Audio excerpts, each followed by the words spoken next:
Kemper Profiler, Tones and Talks. Hello, everybody. Here we are in season 5 still, and now we're in episode. I'll have to look that up.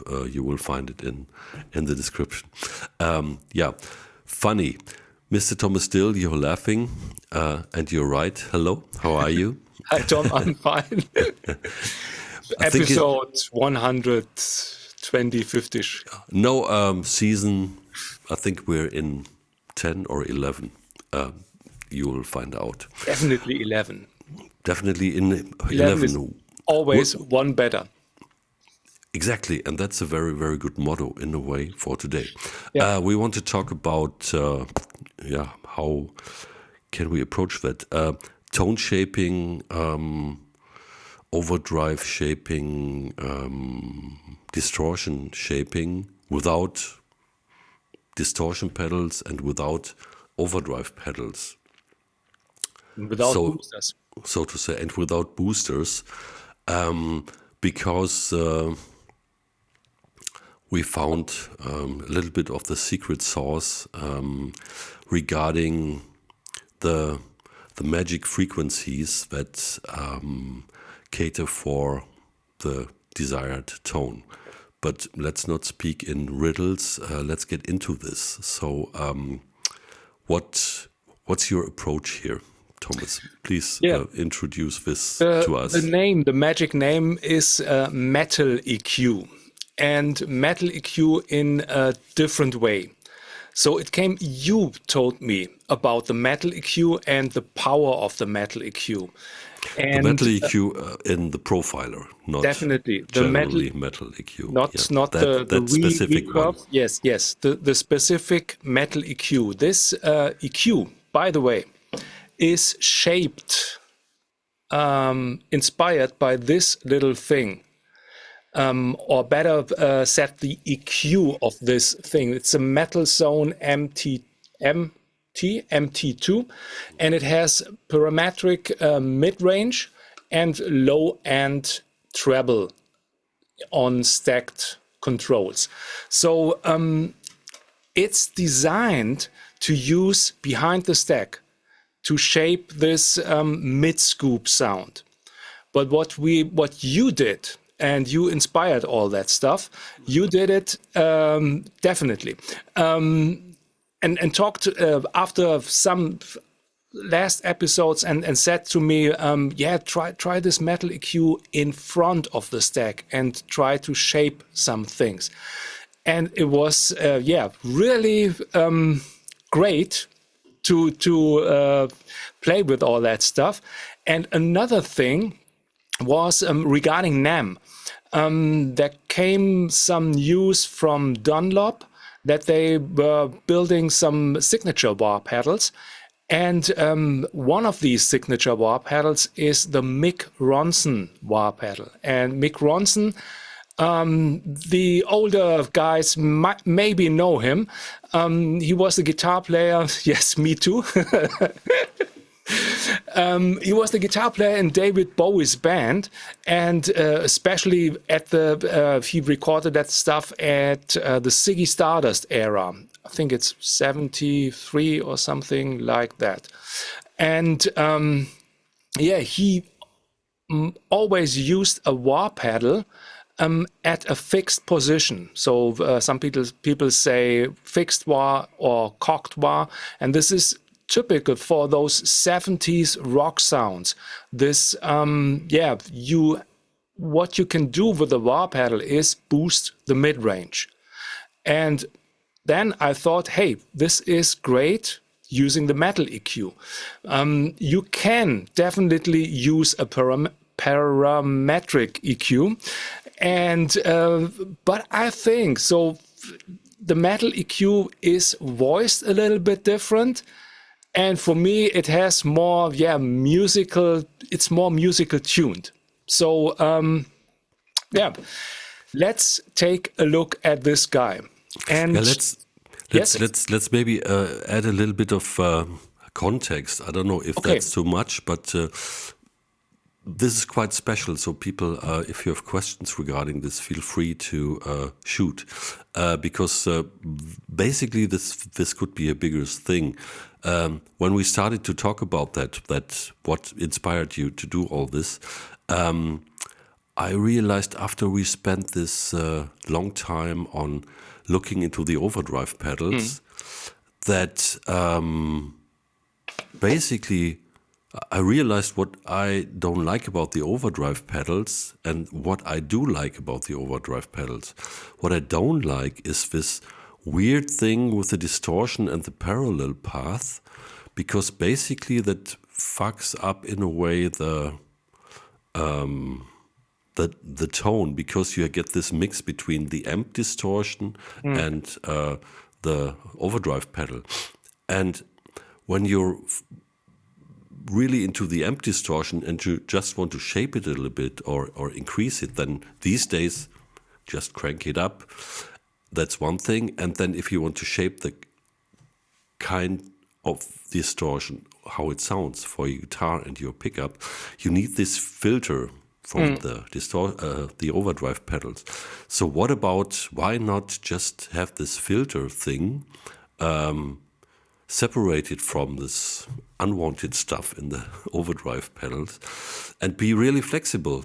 And then I tried some things, and then I talked to Christoph, and he said, yeah, but that's more like Cocked-Wah stuff and this and this. And I said, but just tell me, what are the frequencies you're dealing with in the overdrive pedals? And then he looked into his code and told me some things.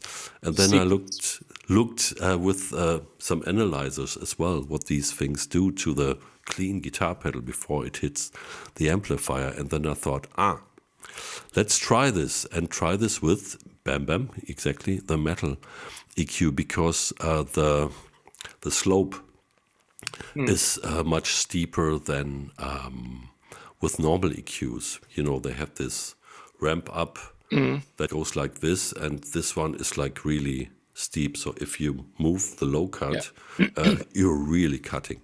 So that's how we came to this whole thing. And I just thought a little bit of context. So just please go on, because I'm really, really curious. So the Mick Ronson Ziggy Stardust sound is created, I think, I wrote some stuff, a Marshall Major amp, and it was an Italian wah pedal or something like that. So wah pedal in a specific position, and maybe he used a fuzz pedal, but they don't know.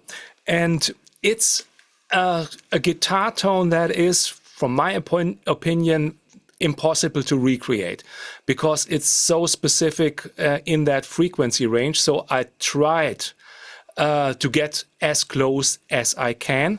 And this is the result.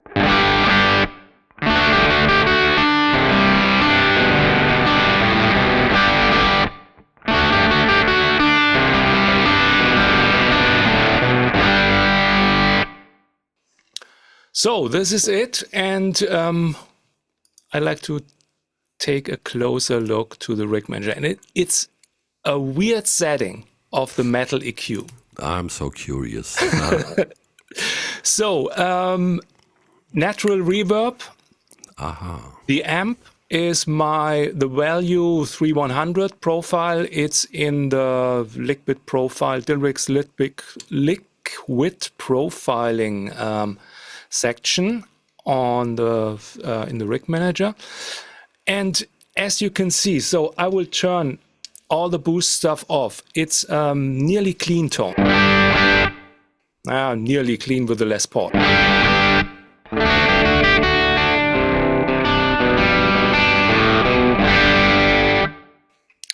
Then the metal EQ is great because you have a fixed frequency in that, as a boost. And compared to a wah pedal, you need to get that definitely positioned, and you won't get it, maybe won't get it twice. So this is very great to reproduce that tone. And here's the metal EQ.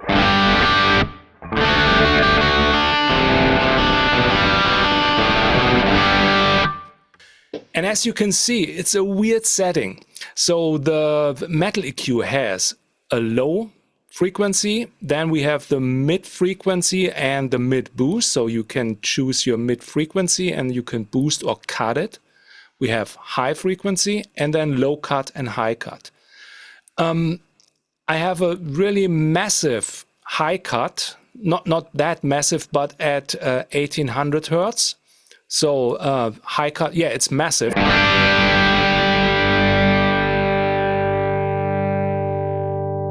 So high cut, then low cut, not that much. But then I boosted the highs again and have the mid frequency at 12K, 1.2K. 2K, yeah. Boosted at 9 dB. So this is the basic tone to get this wah sound. And then there is, if you listen to the original, there is a kind of octave sound that you hear on that part. Some people say he doubled that part and played it an octave higher, but I don't think so. Maybe it's because of the fuzz, and I took the Kemper fuzz without drive, just a little bit of, volume is also at 0, the mix at 73, but the main thing is the octave. So getting this octave at a higher value, you get this octave sound.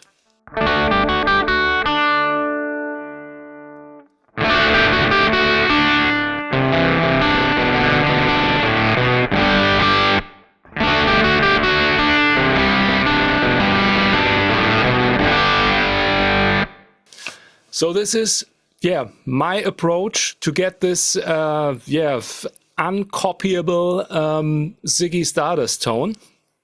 And that was the point. Starting with that one, and what Tom told me, you need to check out the metal EQ. Then I went to mess around with this metal EQ, and here are the next settings and the next combinations. And it's very great to have for these fine-tuning, tone shaping things. So the amp sound.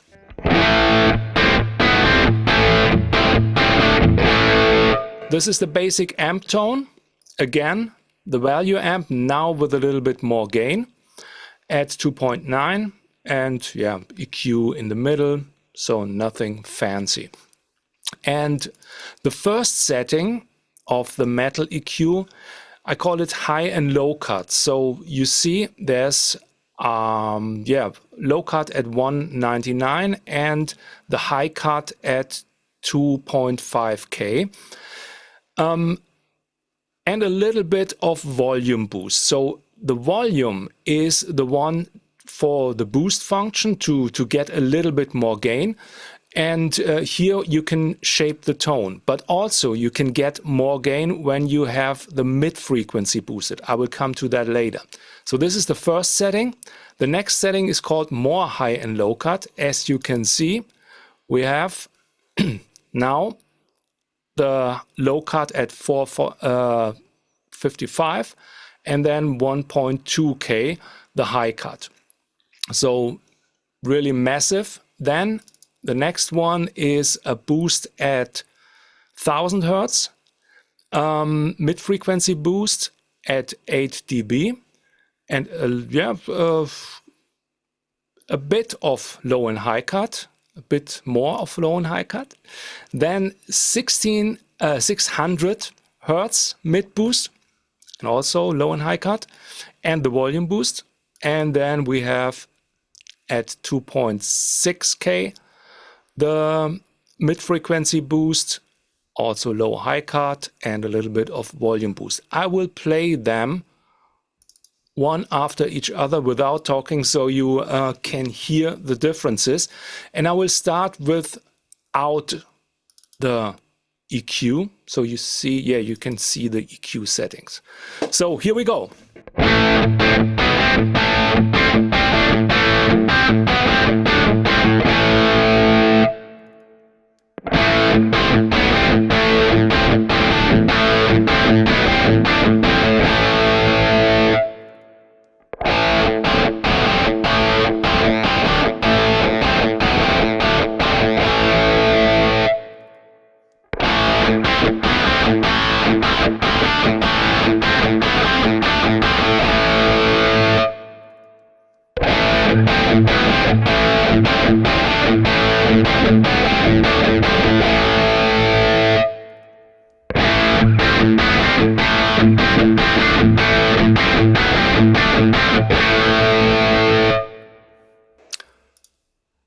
So, Tom, what do you think?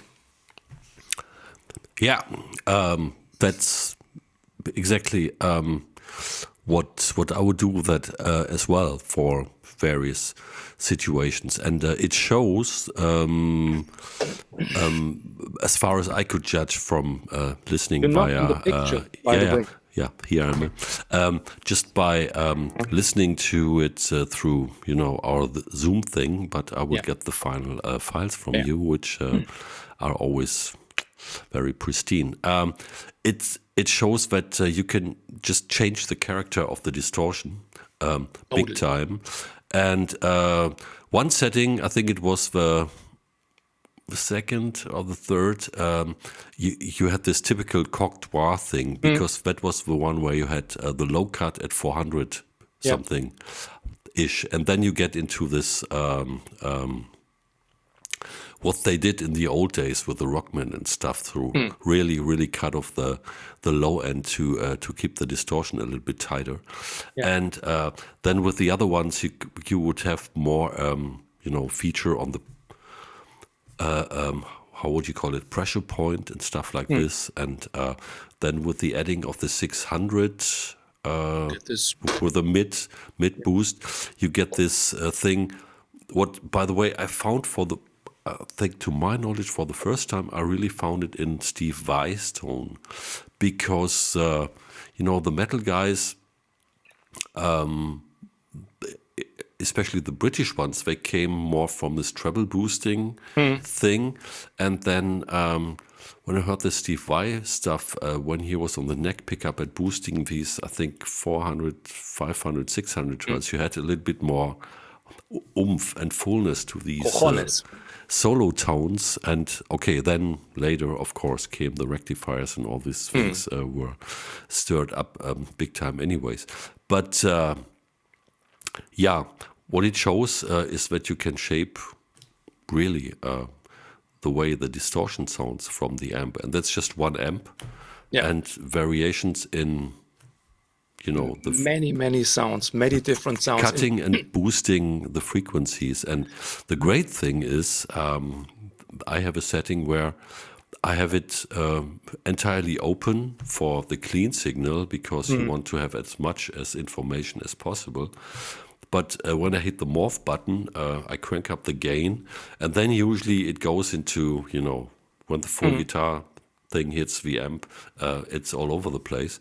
And then I just morph in the high and the low cut from the metal EQ to take care of tightening up the pickup tone, and that you can season to whatever pickup and whatever your guitar you have. And you'd be amazed how much you can get out of a single coil guitar or P90s, and get more into humbucker land, for example. And it's just amazing, and it needs just some experimentation.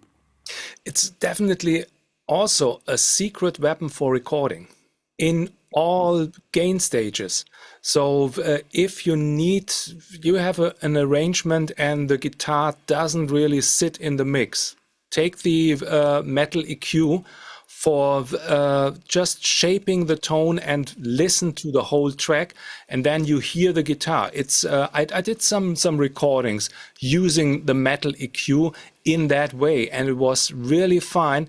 I didn't need to fine tune afterwards. So you've saved time, big time, when you record the signal as it sits in the mix or fits into the mix. And this is a really nice tool. I really would like to take you through my process adjusting the metal EQ. It's not a fixed process. It's sometimes trial and error, but of course. It's always trial and error. So taking the metal EQ at the default setting. Here we are.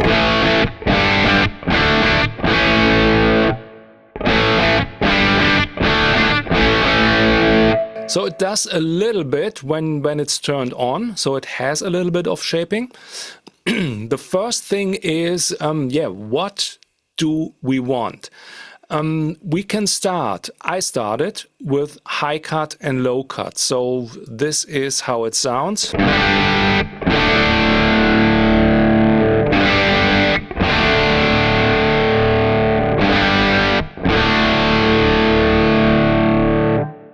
Then low cut.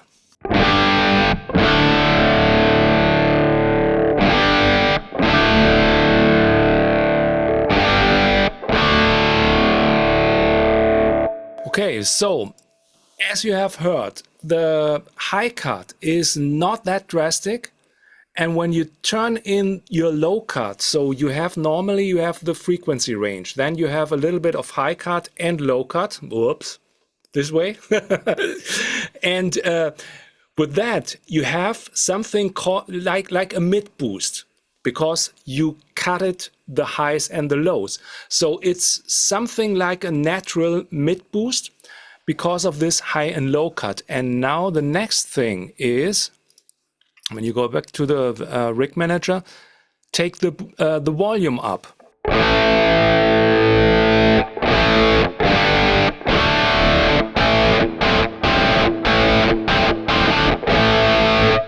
Without.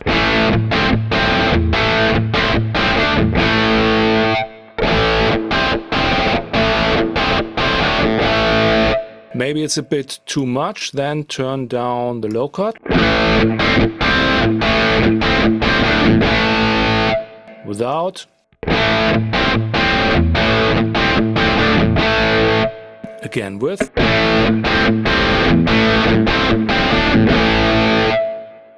So this is the first thing I really try with this EQ, taking some values of low cut, high cut, and then turning the volume up.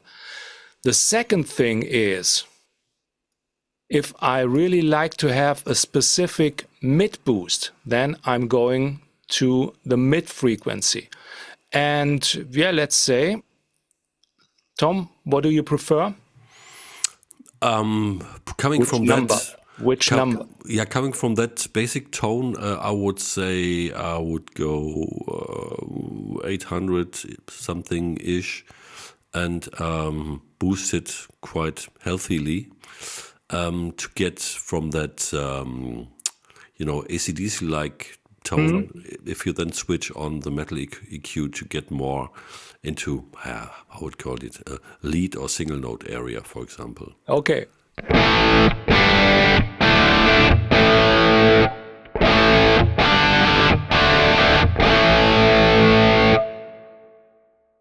That's nice, smooth. For that kind, I would raise up the highs. Yeah, and do a little bit of low cut. That will be too much.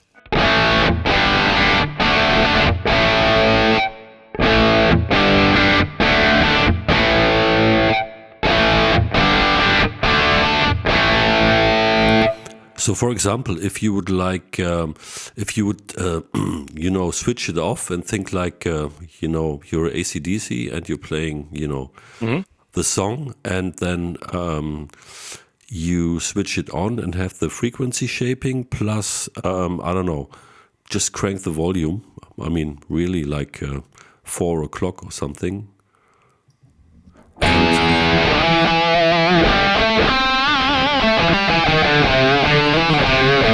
And if you switch between the rhythm, so to say,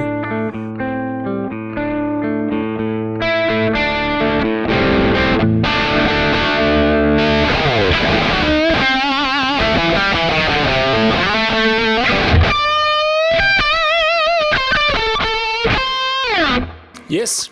that's quite satisfying, I would say.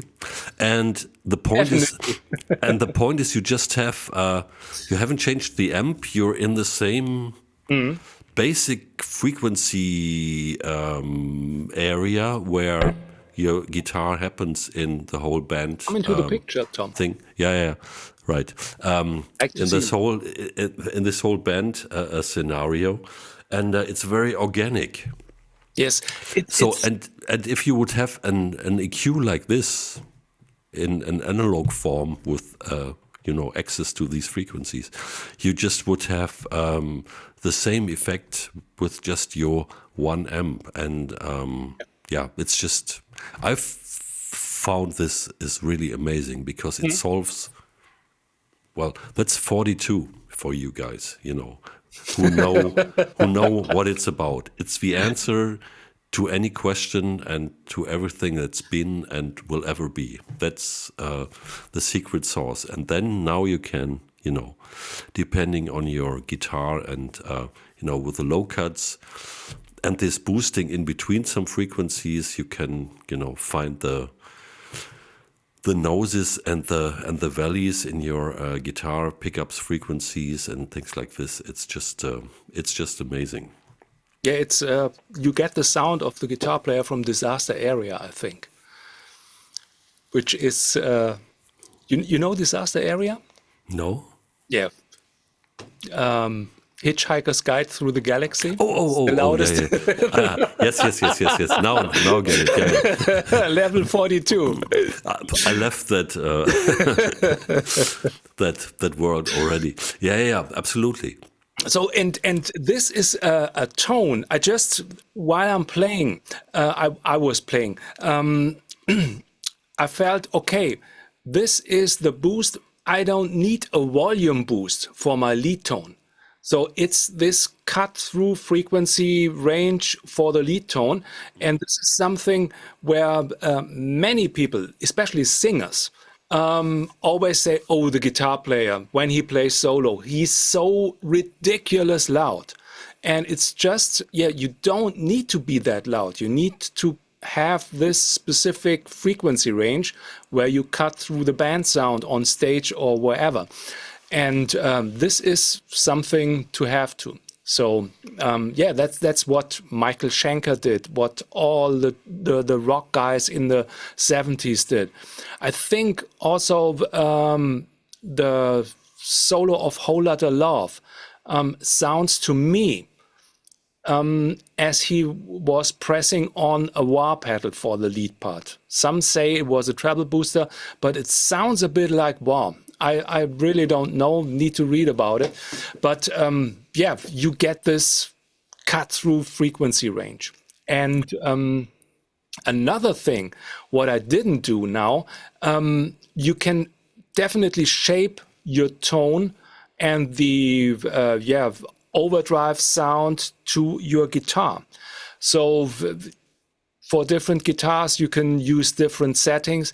And you can use, and this is a very powerful tool, you can use the mix function. So on many of these examples, I didn't use I think I didn't use the mix function at 100%. Oh, no, I had the mix function at 100%. But for the Ziggy sound, I had the mix function at 71%. So just, yes, please.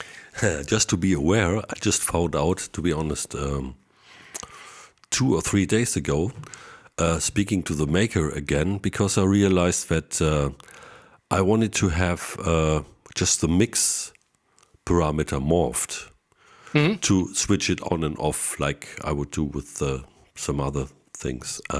And I realized it doesn't work when you have this really narrow band where you can really hear the difference. And I had a clean tone to really hear what damage it does to the guitar tone. And I was trying the mix control and it doesn't do anything. And that's why, because these two are excluded from the mix control, the high cut and the low cut. Ah, okay. And only the other part, the low Frequency, and the high low, and the mid yeah. frequency, Okay, I they will- are controlled with the mix thing. The other ones are set; they are always on. The low cut and the high cut, they are right, Always on? independent from the mix thing. Okay. And the other ones are the ones who can be dialed in. Okay. But no problem. It definitely worked and did a great job on that tone. Yeah. So. Yeah. So the thing, if you want to control this with morphing, you just have to morph all The high cut. all the controls, and that works really, really well. And for example, I have this. Because that's how I started to fiddle around with it. I have this thing with the P90s here, and I really like the P90 sound for I pick up for clean sounds and like crunch stuff. But when you go into high gain territory, it falls apart. It's too much, and so I could when I get really distorted, I just narrow the frequency range of that pickup, and I'm a happy camper. So that's really, really cool. And to get a starting point, it really helped to know about the frequencies that are the filters in the overdrive pedals, because then you realize how much of the guitar signal basically is cut to get a decent distorted tone. Yeah. And that's also what happens with the pre-shaping with the more modern amps. Everybody has its secret sauce, but the modern channel in a rectifier, for example, is pretty much shaped in a way that is similar to what we are doing with the metal EQ here. And now knowing that and having this thing like the metal EQ, which is so extreme, that's an incredible tool. Because even if you have a clean sound for funk stuff and you want to add a little bit of single note things where you can pop out the guitar, add a little bit of gain and bring more single note and tightness to it, and with a pedal, or if you hit the morph stuff, it's just switch on, switch off. It's so creative. Real great overdrive in front of the amp. I will show you that stuff. So if we go to that one here and turn the amp gain down. So this is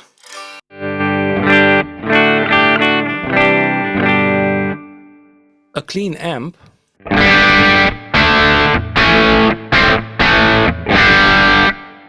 So this is the boosted stuff. Now take the frequencies a little bit to a normal.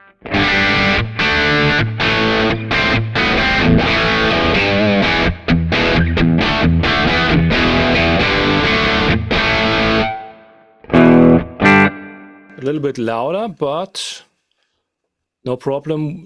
We can switch that stuff. But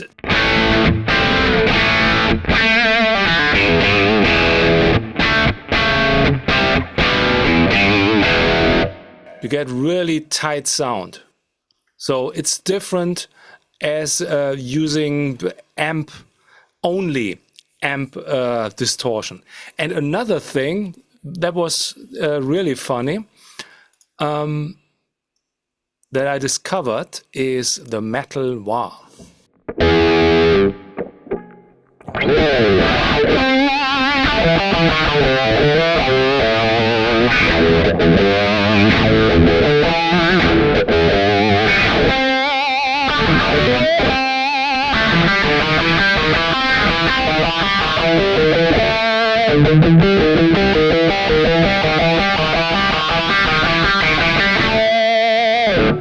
Dude. Yeah, that's amazing. But again, it shows, I mean,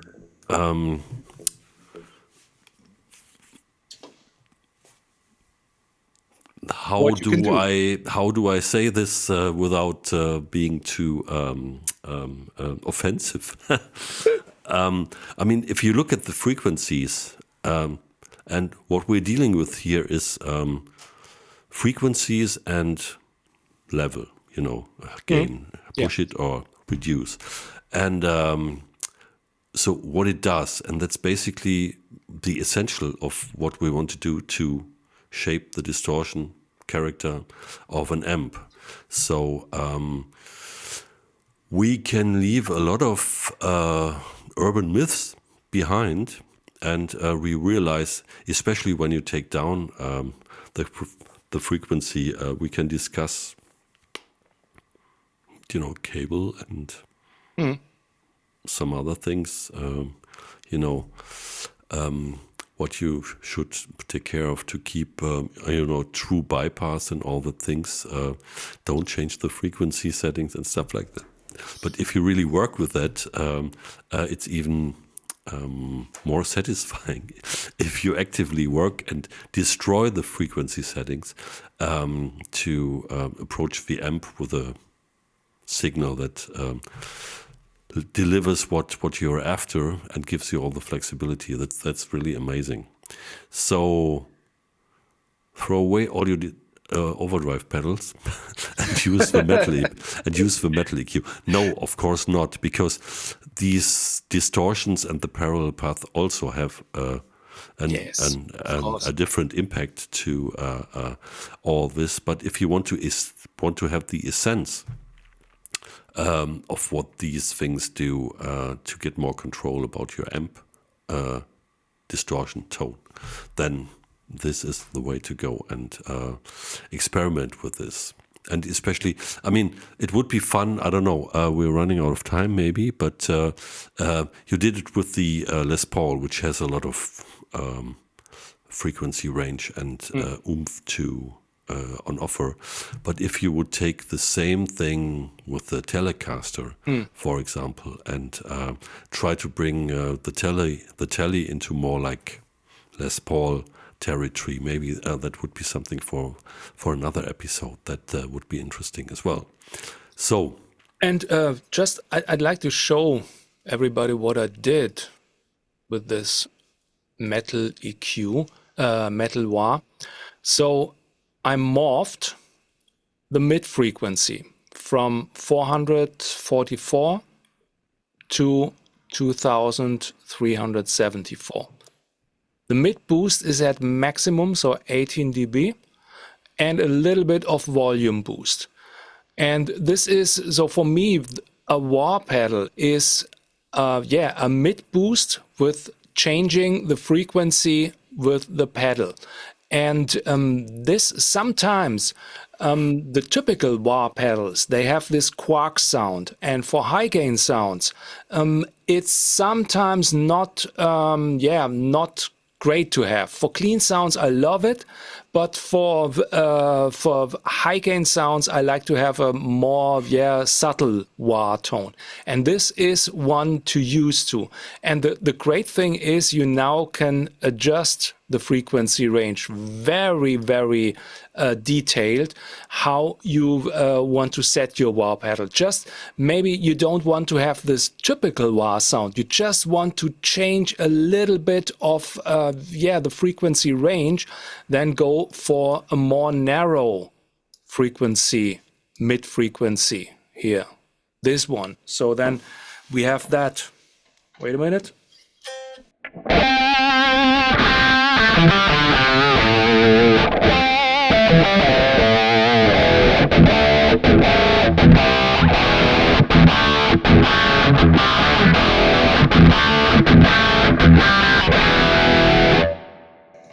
So you can definitely play with all that stuff. I will place that rig on the rig exchange so you can take it and mess around with that.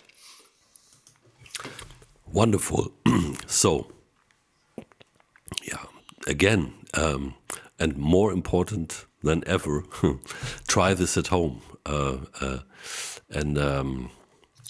It's just amazing. But also use responsibly, as we say, because you can easily get into the cocked wah and really weird tone area.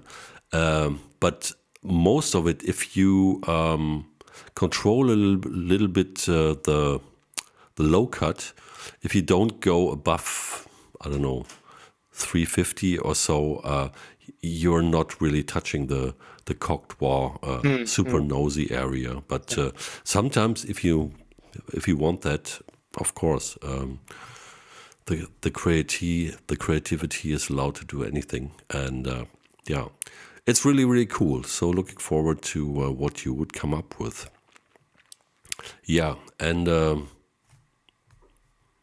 if that's so much for this part, maybe next time we'll look at a different guitar shape with different pickup sets, how far we could go with that one, and maybe a different amp configuration. But yes, Thomas and I will discuss what's possible there, and maybe wait a little bit for your responses to not overdo this. Okay, wonderful.